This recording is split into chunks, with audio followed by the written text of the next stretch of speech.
वाजवा छान. अरे अशा यज्ञामध्ये अन्नदान केलं पाहिजे. भाग्याची दिवस आहे, भाग्याची गोष्ट आहे. आणि म्हणून उभा राहणं अत्यंत महत्वाचं आहे. आपण कुठं उभे आहोत याच्यावर तुमची किंमत आहे. थोडीशी जागा बदला, माणसाची किंमत बदलते.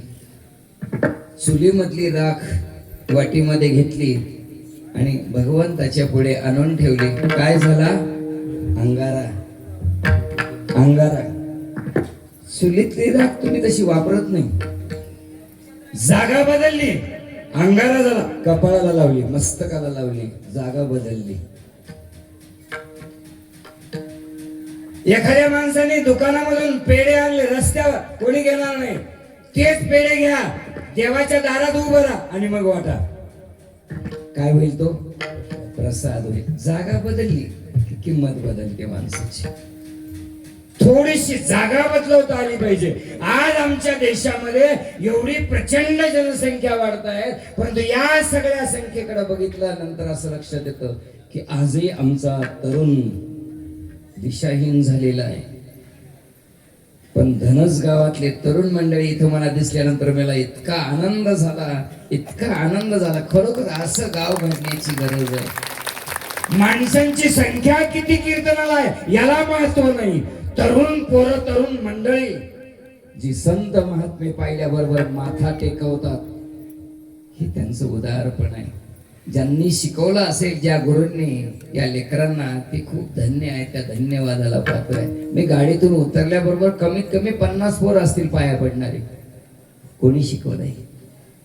या गोष्टीची गरज आहे आपल्याला आणि ही अत्यंत महत्वाची आहे. आणि म्हणून आमची जी मुलं आहेत ती कुठं उभं राहिली पाहिजे. कोणी कुठं उभं राहायचं हे आपल्या हातात नाही, पण आपण उभं करू शकतो मुलांना. इथं बसलेल्या आया माझ्या, जिच्या हाती पाळण्याची दोरी ती राष्ट्रात उद्धारी. जिच्या हातामध्ये पाळण्याची दोरी आहे ती घराचा उद्धार करू शकते. आणि ती मदरसा होती ना, बाळांना पाळण्यामध्ये तिने शिकवायला सुरुवात केली. पहिली अंगणवाडी, पहिली अंगणवाडी कोणी काढली? मदरसेना. पाळण्यातच तिने अंगणवाडी सुरू केली. मुलांना शिकवलं. काय शिकवलं? काय सांगितलं?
शिष्य आहे. दत्तात्रय प्रभूंवर नितांत प्रेम करणारी ही मदरसा, जिने आपल्या 7ही मुलांना दत्तात्रय प्रभूंचं भक्त बनवलं. ती मदरसा तिने आपल्या मुलांना उभं केलं. उभा ठाकलो मी, उभं राहिलो. उभं राहता आलं पाहिजे. माणसं इलेक्शन मध्ये उभं राहतात, राहू नये असं माझ्या मन नाहीये, पण उभं राहणं किती. तुम्ही अशा जागेवर उभं राहा की त्या जागेवरून तुम्हाला कधी पतन होणार नाही. अशा जागेवर उभं राहा, ठीक आहे? नाही, अशा जागेवर उभं राहिलं पाहिजे. नाही तर आम्ही जे उभं राहतो ते 5 वर्षासाठी उभं राहतो. आमदार असो, खासदार असो, मुख्यमंत्री असो, किती वर्षासाठी? अशा ठिकाणी उभं राहा, अशा जागेवर उभं राहा की ज्या ठिकाणी गेल्यानंतर तुम्हाला कधीच दुःख वाटायला येणार नाही अशा ठिकाणी उभं आहे. आज समाजामध्ये सगळ्या माणसांना कशाची गरज आहे? सगळ्या माणसांच्या घरी काय नाही तुमच्या घरी? का मावशी काय नाही तुमच्या घरी? सगळंच तर तुमच्या घरी. का दादा काय नाही आपल्या घरी? तुमच्या घरी 4 व्हीलर गाडी आहे, तुमच्या घरी 2 व्हीलर गाडी आहे, तुमच्या घरी 15,000चा 20,000चा 1 लाखाचा मोबाईल आहे, बंगला व्यवस्थित बांधलेला आहे, सगळं काही चांगलं आहे, सगळं चांगलं आहे. पण काय घरात सुख नाही. बरोबर? सगळं आहे घरामध्ये, खायला प्यायला सगळं सगळं सगळं. घरामध्ये सुख नाही. आम्ही सुखाच्या शोधात लागलेलो आहोत. कशाच्या शोधामध्ये आहोत आपण? सुखाच्या शोध. माणसं कीर्तनाला बसताना सुद्धा जागा पाहून बसतात. सुखाची जागा पाहिजे, की नाही? सुखाची जागा. तंबाखू मारता आली पाहिजे, पिचकारी पण मारता आली पाहिजे, कीर्तन पटलं तर बरं, नाही तर निघून जाता आलं पाहिजे, कट मारता आला पाहिजे. सगळ्या गोष्टी माणूस जागा पाहून बसतो. तुमच्यासाठी नाही म्हणलं, जनरल सगळं. आणि म्हणून कसं सगळ्या सुखाची आपल्याला गरज आहे. सुखाच्या मागे जाऊ नका. आमचे संत दत्तात्रय प्रभू महाराज सांगतात, जगद्गुरु दत्तात्रय महाराज सांगतात की तुम्ही सुखाच्या मागे लागू नका. सुख नाशिवंत आहे, सुख संपणार आहे. आणि सांगूत पुढे जाऊन सुखाला विरुद्धार्थी शब्द आहे. सुखाला विरुद्धार्थी शब्द काय? दुःख. आणि दुःखाला विरुद्धार्थी शब्द सुख आहे. ज्याला विरुद्धार्थी शब्द आहे त्याच्या मागे नका लागू तुम्ही, आशाच्या मागे लागा. आशाच्या दारात उभं राहा. हा, कोणाच्या दारात उभं राहू नका. लक्षात ठेवा, हा समाज असा आहे ना विचित्र. जोपर्यंत तुमच्या खिशामध्ये पैसा आहे ना, सगळे भाऊसाहेब राम राम, भाऊसाहेब दंडवत, भाऊसाहेब जय गुरुदेव, हो नमस्कार करत राहतील. पैसा संपू द्या, दुरूनच कटून लागतो. धनवंत लागे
सत्ता आहे तोपर्यंत सारा जग तुम्हाला नमस्कार करेल. ज्यावेळेस तुमची सत्ता संपू द्या, तुमच्याकडचा पैसा संपू द्या,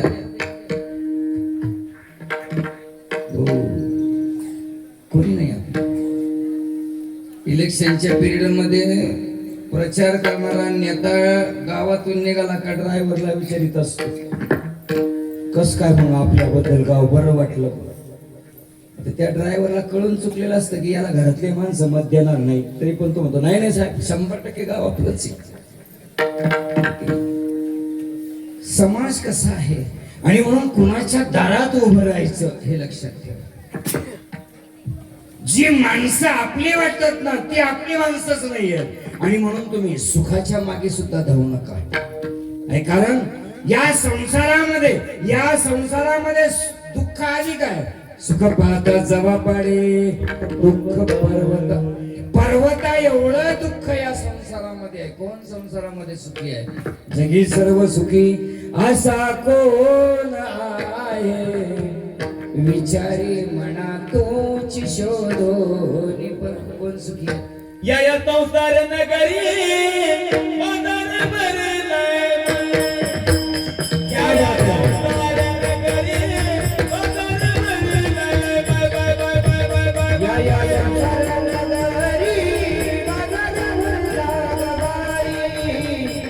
संसार नगरी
कारण सुखाला विरुद्धार्थी शब्द आहे. आणि म्हणून कुणाच्या मागे लागा? आनंदाच्या मागे लागा. आणि त्याच नाव आहे श्री दत्तात्रय महाराज, जो आनंदमय आहे, जो निर्गुण निराकार आहे. आणि तुमच्या आणि आमच्या उद्धारासाठी त्याने अवतार घेतलेला आहे. अवतार उदंड होती, सवेची विलिया जाती, तैसे नव्हे श्री दत्तात्रय मूर्ती, नाश कल्पांती नव्हे. अवतार अनेक होतात, पण अनेक अवतारांचा ज्या ज्या युगामध्ये अवतार होतो त्या त्या युगामध्ये ते विलीन पावतात. त्या त्या अवतारामध्ये त्या त्या युगामध्ये त्यांचं ते अवतार कार्य संपलं की ते निजधामाला निघून जातात. पण आमचे श्री दत्तात्रय महाराज, भगवान श्री चक्रधर स्वामी सुद्धा म्हणाले, या मार्गाशी श्री दत्तात्रय प्रभू अधिकारण. श्री दत्तात्रय प्रभू जे आहेत हे या संपूर्ण मार्गासाठी, या विश्वाच्या कल्याणासाठी ते अधिकारण, ते मुख्य प्रमुख आहे. आणि म्हणून अशा श्री दत्तात्रय प्रभूंच्या हो बर का, जो आनंद देणारा भगवान परमात्मा, जो कधी याचना करत नाही, जो कधी मागत नाही. मागणारा माणूस आवडतो का तुम्हाला? आवडतो का तुम्हाला?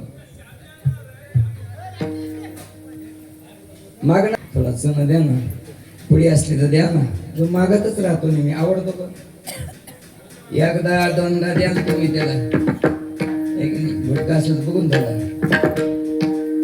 एकदा द्याल, दोनदा द्याल, तीनदा द्याल, चौथ्यांदा काय झालंय नाही देणार तुम्ही. देता का? नेहमी मागणारा माणूस कोणालाही आवडत नाही. आवडतो का? तुम्हाला तरी आवडतो का? नाही. एखादी बाई दररोज तुमच्या घरी आली, मावशी जरा साखर द्या ना. पहिल्या दिवशी दिली, दुसऱ्या दिवशी आली, मावशी जरा साखर द्या ना. पुन्हा दिली, पुन्हा साखर दिल्यानंतर म्हणले थोडी पत्ती द्या ना. थोडी पत्ती दिली. पायऱ्या उतरता उतरता पुन्हा वापस आली, थोडं दूध असलं तर द्या ना. ती बाई म्हणली माझ्या घरून चहा पिऊन जाय ना तू. मागणारा माणूस कुणाला आवडत नाही. आणि म्हणून आमच्या मुलांना आम्हाला असं तयार करायचं आहे बरं का तरुणांनो.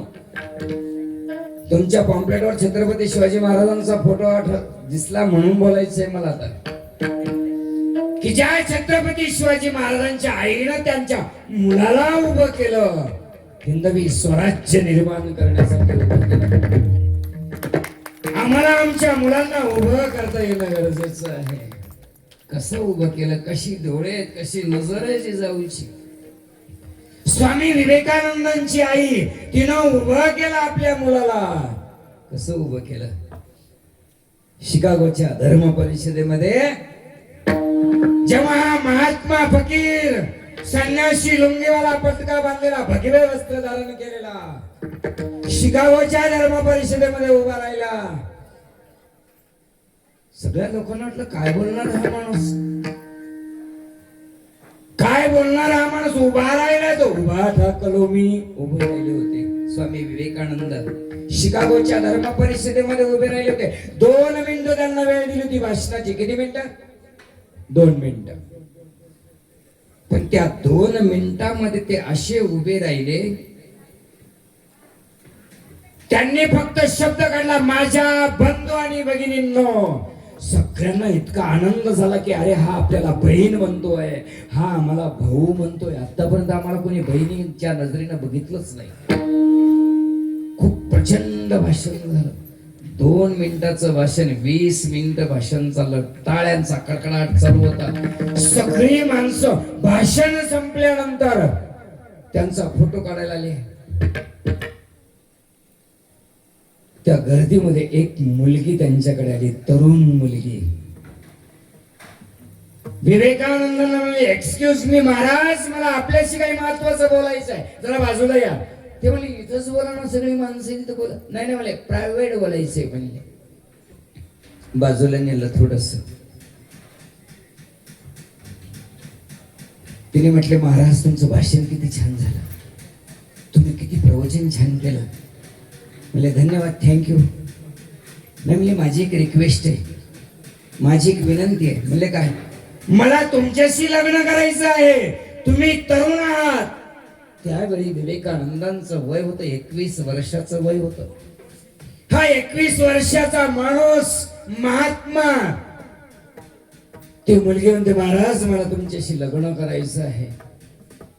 स्वामी विवेकानंदांनी विचारलं, बाई माझ्याशी लग्न करण्याचा उद्देश काय? अहो म्हणले, तुमच्यासारखा सुंदर मुलगा मला जन्माला येईल, तुमच्यासारखा भाषण करणारा येईल, तुमच्यासारखा प्रवचन करणारा मुलगा मला होईल. विवेकानंदांनी कपाळाला हात लावून सांगितलं, वेडी आहेस तू. अगं माझ्याशी लग्न केल्यानंतर तुला मुलगा होईल आणि तो पुन्हा 21 वर्षाचा होईपर्यंत अभ्यास करल आणि मग तो माझ्यासारखं भाषण द्यायला शिकल. शॉर्टकट सांगू का म्हणले? शॉर्टकट लई टाइम जाईल म्हणे त्याच्यामध्ये. म्हणजे मग काय शॉर्टकट सांग? नाही म्हणे, मला तुमच्याशी लग्न आमच्याकडे चालतं म्हणे, अमेरिकेमध्ये चालतं, 8 दिवसाला नवरा बदलला तरी चालतो, आम्हाला चालतं म्हणले, तुम्ही माझ्याशी लग्न करा. ते म्हणजे तुला शॉर्टकट सांगू का म्हणले? शॉर्टकट म्हणले सांगा. तू असं कर म्हणे, माझ्याशी लग्न केल्यानंतर तुला बाळ होईल, ते बाळ 21 वर्षाचं होईल, लई टाइम जाईल. शॉर्टकट सांगतो म्हणले, तू माझी आई बन, मी तुझा मुलगा बनतो. कसं उभं केलं? आम्हाला उभं राहता आलं पाहिजे समाजामध्ये, आमची किंमत वाढली पाहिजे. आमच्या या जीवनामध्ये आम्हाला जर किंमत वाढवून घ्यायची असेल मित्रांनो, तर बस आमचे जे पूर्वज आहे, या पूर्वजांचा इतिहास पहा, आमच्या ऋषीमुनींचा इतिहास पहा, आमच्या परमेश्वर अवतारांचा इतिहास पहा, आमच्या संतांच्या अवतार कार्यामधल्या संतांच्या जीवनामधल्या महत्वाच्या घटना बघा. जीवन परिवर्तित होतं. आणि म्हणून कुठे इथं तिथं उभं राहण्यापेक्षा कुठं उभं राहावं? देवाच्या दारात उभं राहा. माऊली ज्ञानेश्वरांना सुद्धा मी इथं विचारलं, माऊली तुम्ही कुठे उभे आहात? प्रत्येक जण कुठेतरी उभा असतो. एक नाही, माऊली म्हणली, देवाची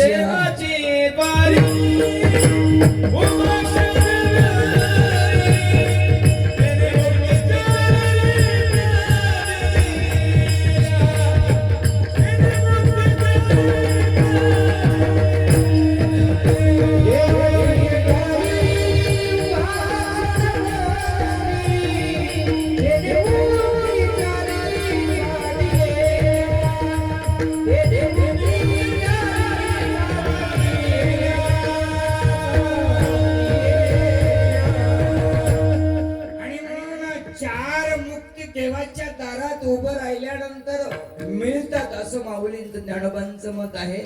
संत म्हणतात तुम्ही त्यांच्या दारात उभं राहा, की जिथं गेल्यानंतर पुन्हा पुनरपी जननम पुनरपी मरणम जठरे शयनम भज गोविंद, पुन्हा जन्मायचं पुन्हा मरायचं, या भानगडीत जिथं पडायची गरज पडणार नाही, अशी जी सेवा दत्तात्रय प्रभू महाराजांची आहे. त्यांचं दर्शन अमोघ दर्शन आहे, त्यांचं दर्शनच होत नाही, आणि झालं तर पुन्हा काहीच करण्याची गरज नाही, असा तो अवतार श्री दत्तात्रय महाराज. आणि म्हणून कवी म्हणाले की मी कुठं उभा राहिलो? अभंगाच्या पहिल्या उभा ठाकलो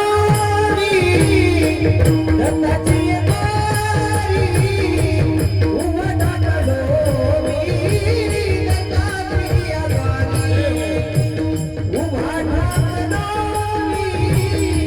दत्ताची उभा ठाकलो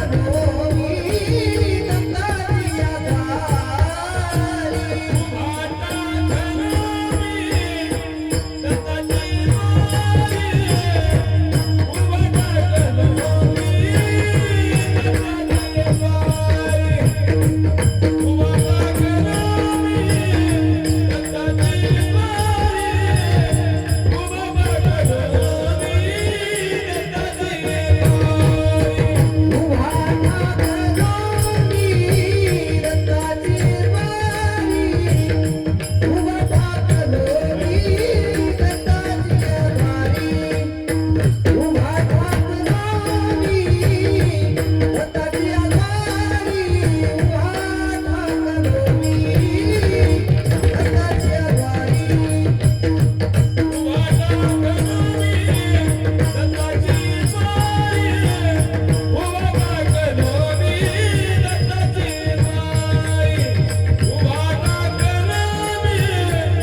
लाईट गेल्यानंतर मंडळी गंमत झाली सांगतो. लाईट गेल्यानंतर आमचे महाराज म्हणत होते, गाणे गात होते, आम्ही उड्या मारत होतो. काही माणसं म्हटले काय चान्स भेटला म्हणजे आता घ्या म्हणून म्हणले पटकन मोकळे.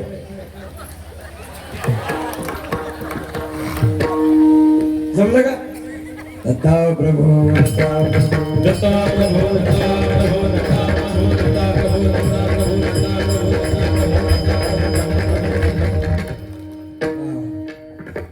आणि म्हणून उभा ठाकलो मी दत्ताच्या द्वारे, पवनी भिकारी दीनवाना. देवाच्या दारात उभं राहायचं. पण कसं उभं राहावं की नाही?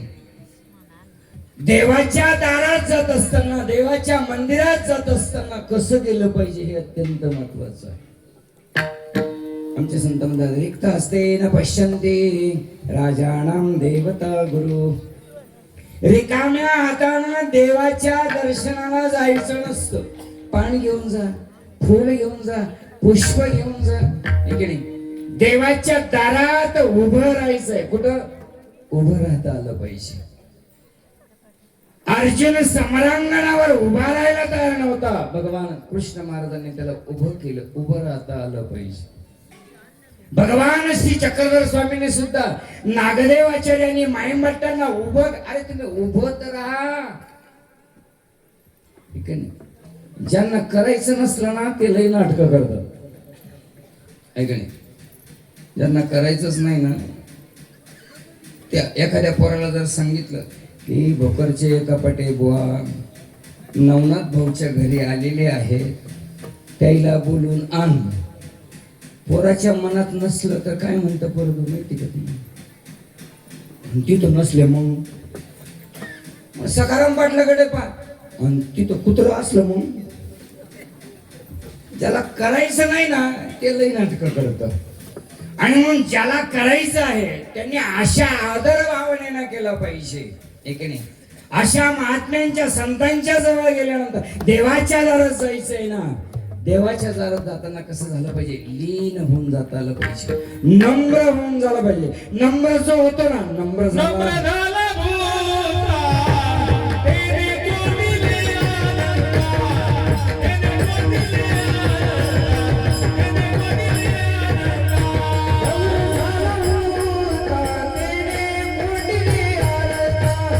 तेरी कोणीले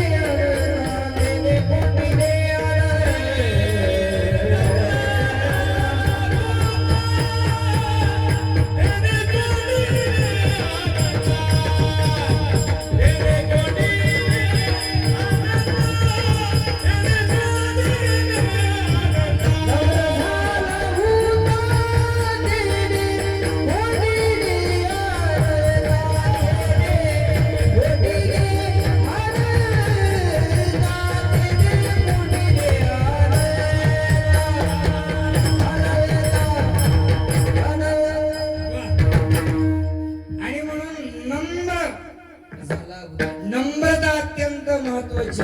नम्रता म्हणजे लीनता. लीनता ज्याच्या अंतःकरणामध्ये आहे, भगवंताची कृपा तुमच्या जवळ तेव्हाच होईल जेव्हा तुम्ही लीन व्हाल, नम्र व्हाल. नम्र झाल्याशिवाय, लीन झाल्याशिवाय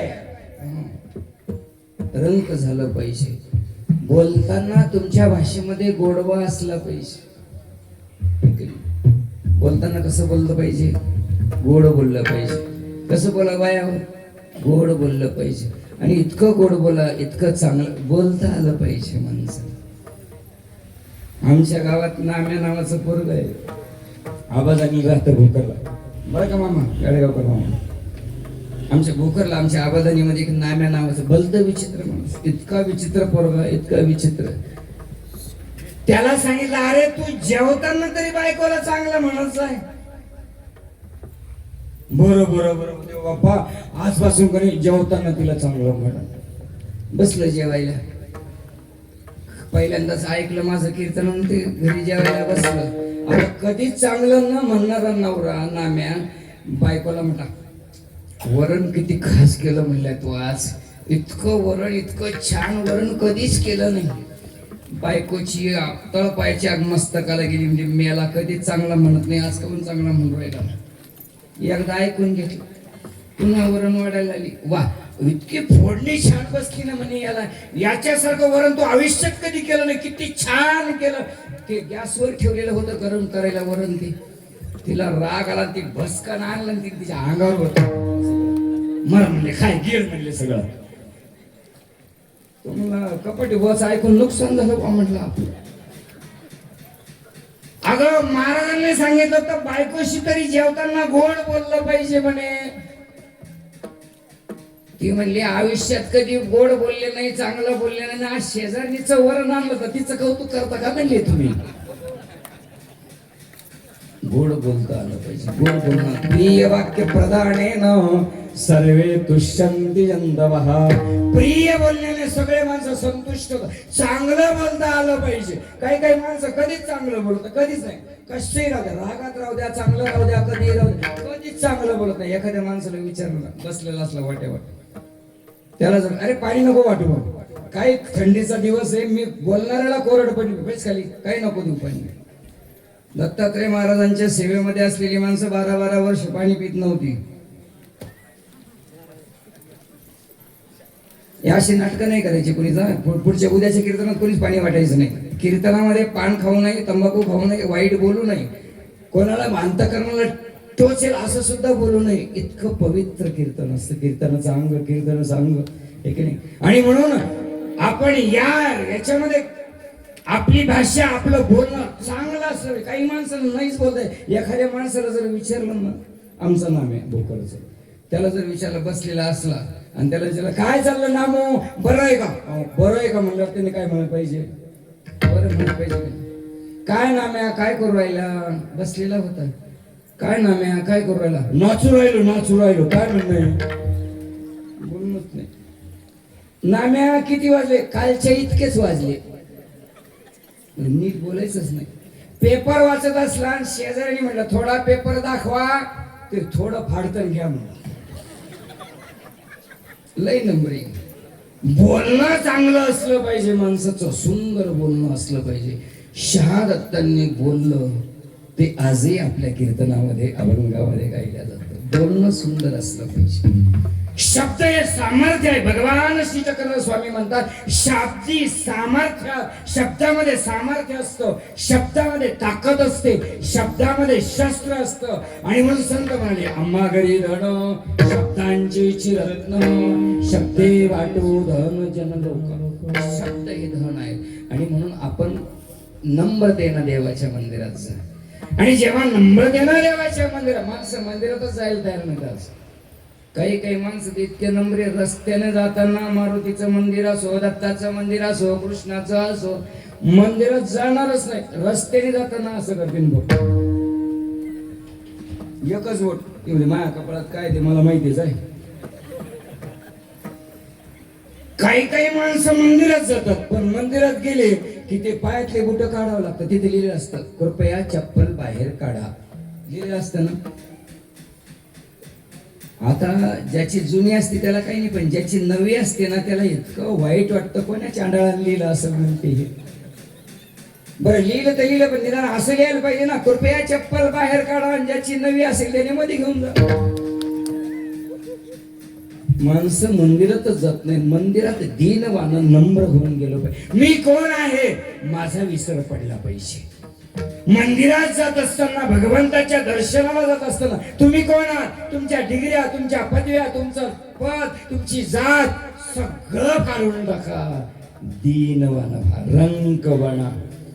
रंक बनल्याशिवाय, अहंता जीवाची मुळासकट काढल्याशिवाय देवाच्या जवळ जाता येणार नाही. कारण संतांनी देवाला